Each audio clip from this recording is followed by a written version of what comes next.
It's eclipse day. I've gotten to the location I want to shoot the solar eclipse about an hour and a half before it begins. So really, now all that's left is for me to hike about 2 kilometers up this hill following an old ATV track, and I'll be in my location for the shoot.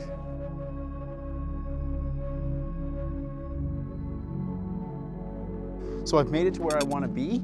I'm in the same location I was last week, but last week's video I was down there by the benches, and I decided to come up the trail just a little ways so that if anyone else decides to come up here, they have somewhere to sit and I'm not just blocking the entire view of the eclipse. So I'm setting up here, and I think I still have about an hour before the eclipse begins. So I'm gonna mess around with some more settings and see if I can get something that I really like and try and figure out the timing of how frequently I'll have to reframe my image, because unfortunately I don't have a fun, fancy star tracker, so I'm gonna have to manually recompose my images. As much as I don't want to damage my eyes, I equally as much don't want to damage any of my camera equipment. So before I even point my camera towards the sun, I'm putting on my 16 stop ND filter, or ND 100,000, just to reduce the amount of light that hits my sensor to hopefully prevent anything from burning out or causing long-term damage. So what I've done is I've just set up my camera framed up with the sun in the top left-hand thirds on the grid. It's really hard to tell, but I'll see if you can see that at all, which you can't, so I apologize. But it's lined up there, and I'm just timing to see how long it takes for the sun to move sort of down to the bottom right-hand third. And then that will give me a good idea how long I can leave it before I have to kind of reframe the composition. Because I have to reframe the composition myself, I'm going to try it at 600 mils. But if the sun moves too quickly and I'd have to keep changing the camera position every couple minutes, I might have to zoom out a little bit to about 400 mils. And that might give me a bit longer between having to reframe recompose the images, which would be better for me. And then I can just kind of crop in a little bit more in post. So at 600 millimeters, really the sun only stays in frame for about 3 minutes, which will be a lot of work for me to try and recompose it every time. So I think I'm going to try it at 400 mils. That should give me a little bit more time between adjusting the camera and recomposing the image. The camera's not overheating or anything, but I'm just giving it a chance to cool down before I test how long the sun stays in frame at 400 millimeters. And while I do, I think it's cool to mention that although I don't have a fun, fancy star tracker, which would be awesome and automated, and I could basically just sleep and let the camera do all the work, I do have a new ball head on my tripod, and it has a tension knob, this one here, which makes it quite a bit easier. So when I go to move my camera, even if I loosen the ball head, it still requires a bit of force to move it, which will make recomposing my images a little bit easier, because if I still had my old tripod head with basically no resistance when you loosen it, it would be really, really hard to fine-tune and adjust those camera movements really zoomed in at 600 or 400 millimeters.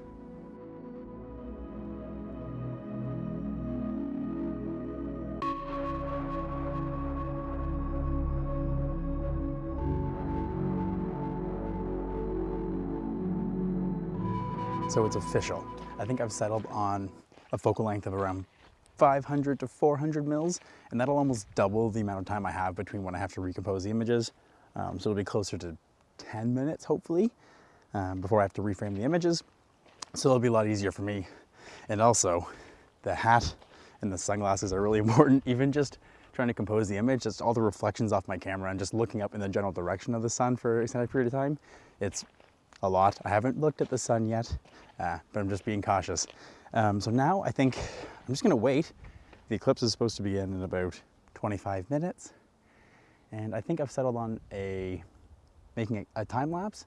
So I think I'll take a photo maybe every 30 seconds for 2 hours. That'll give us a few number of clips, so it could be quite nice. So I just did some quick math to verify my previous statement. And I think I will do about an exposure every 30 seconds. So the eclipse lasts for about 2.5 hours. So that should give me about just over a 10-second time lapse if I decide to use every frame. So that shouldn't be too bad. And I'm just gonna get that started right now as the eclipse is about to begin in about 6 minutes, give or take a bit. I don't totally trust the website I'm using, so I better start now to capture the whole thing.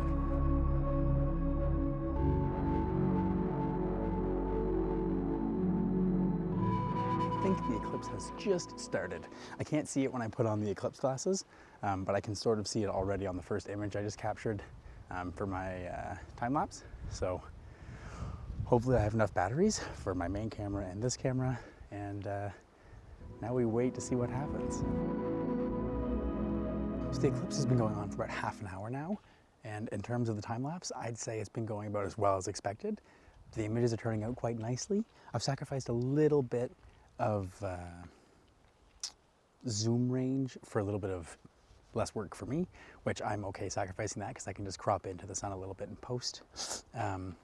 Really the only issue has been trying to reframe the image. It doesn't take very long, but every once in a while I overshoot it just a little bit.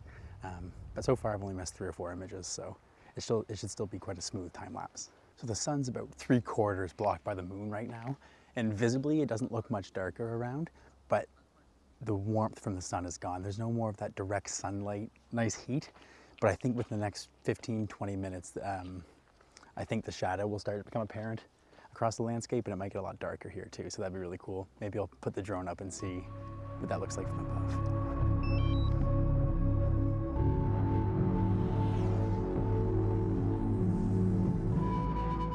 Totality is about to happen. It's getting very dark. This is super exciting.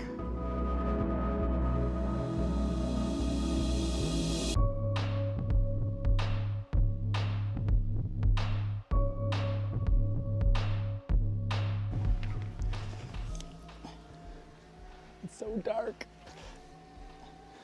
Oh, crap.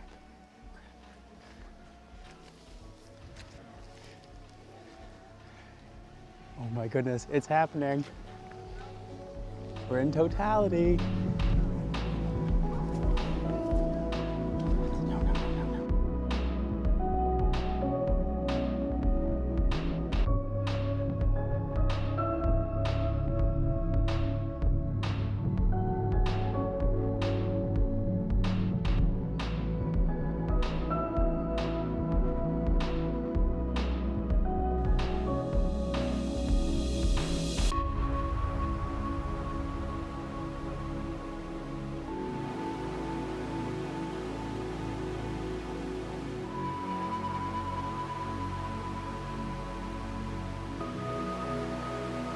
Well, the sun's come back out.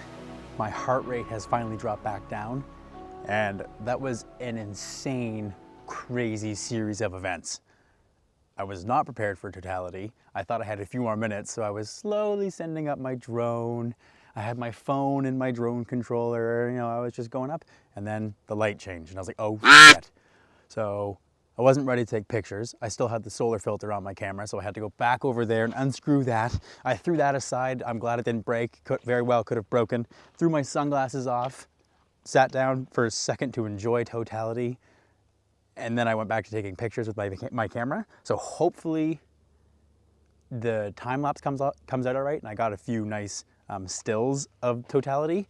But unfortunately, I don't really have any video because my phone was being used for the drone.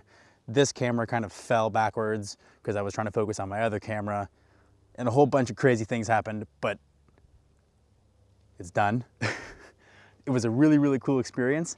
And as much as I'm a little bit disappointed that I don't think I got the videos I was hoping for, I still haven't checked. Maybe something came through on the drone. But I'm a little disappointed in that, but I really can't be too disappointed because that was such a cool experience. There was a halo of light around the sun, and then total blackout, and now the sun's back. It's really strange, but it's a really, really cool, unique experience. I was just about to have a nice little sit down and eat a snack as I waited for time lapse to end in about half an hour or so, but my snack is gone. I don't know if it fell out of my bag somewhere. That doesn't really make sense, so it must be in the car. But now I'm really disappointed because I am starving. What an awesome experience. I've seen a few solar eclipses, but they've never been in totality, and I've never been dedicating time to experiencing them, and certainly not taking pictures. Also, there's been an eagle flying around right in front of the sun for the last little while, and I highly doubt it's going to be in any of the shots, but if it crossed right in front of the path of the sun, that would just be absolutely insane. I don't think it's going to happen, but if it does, I'll be a very happy camper. So my main takeaways from today: totality happens much quicker than you'd expect. I thought I still had like a good couple minutes with the amount of sun I could still see behind the moon. I didn't. It happened like really fast. So be mindful of that if I ever experience another solar eclipse. And obviously this makes sense, but I don't know why I didn't think of it. You need to take the solar filter off, really, if you want to take a picture of totality, because you need to let more light through because it's in totality, so all the light is being blocked by the moon. Didn't think that through.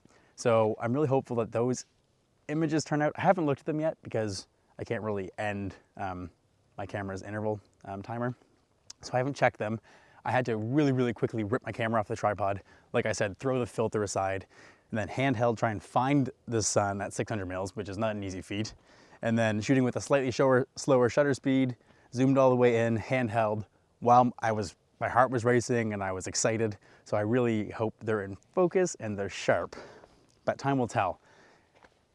I'll share them with you regardless, but I have really high hopes that they turn out. This little experience really made me want 2 extra sets of hands and another camera. I don't have enough money for another camera, nor do I really need one, but I really think I could get a second set of hands. That way I could film everything, take pictures of everything, and not damage any of my equipment by throwing it aside or burning out my retinas with photons. So that's, yeah, that would be nice. It's 5:41 p.m. and the solar eclipse is officially over.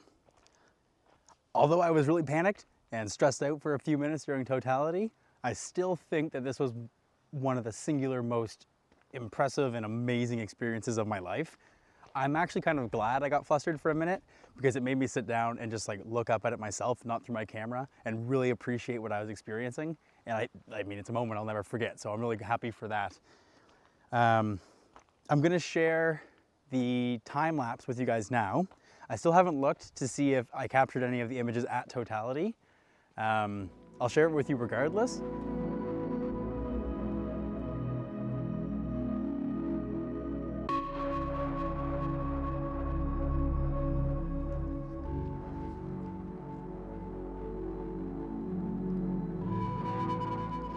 I got the shot!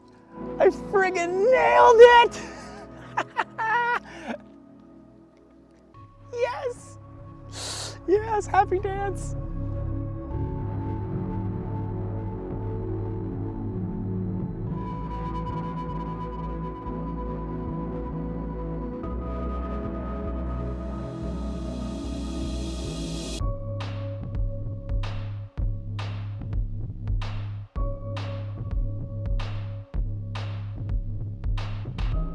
So I've just had a look at all the images and I'm actually quite impressed. The images all came out quite well. The only thing I missed was just the very beginning of totality, but I captured the middle of totality and the end as the moon was passing past. So now I guess it's just up to my video editing skills if I can sort of layer the images correctly to make a smooth time lapse, because some of the images, the sun is framed up in slightly different positions. So it'll just take lots of cropping, but I think I can do it. And now it's just time to head back to the car. I need to go home and lay down. That was so much more work than I anticipated. Oh, but there's no food at home. I guess I'm going to the diner. Chicken fingers or fish and chips? Well, I'm an adult, so I should have fish and chips. But I think I deserve chicken fingers.